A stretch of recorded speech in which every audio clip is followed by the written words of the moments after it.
бул дыйкандарга ушул сорт азыр өтө колдоого алынып атат. Кыргыз мал чарба ветеринария жана жайыт илим изилдөө институтунун Сокулук районунун Комсомол айылында 8 гектарга жакын эксперименталдык талаасы бар. Амантай Самсалиев кесиптештери сыяктуу эле көз майын короткон көп жылдык илимий иштерин ушул талааларда өткөрүп, 2 түрдүү соянын жана 2 түрдүү нокоттун автору болду. Биздин чыгарган нокот сорту негизинен азыр кайрак жерлериндегилер буга суунун талап кылбайт.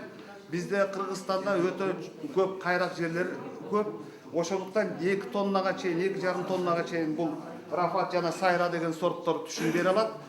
Биз азыр негизинен ушул сортторду жайылтып атабыз. Сояны техника менен жыйнап жатканда чанактары жарылып кетпегендиктен чыгымы аз. Кургакчылыкка чыдамдуу өскөн, курамында биологу көп, тоюмдуу жана экологиялык таза продукт. Азыр Чүй, Ысык көл, Талас ушул чөлкөмдөрдө азыр райондо оштурулуп дыйкандар азыр эгип атышат.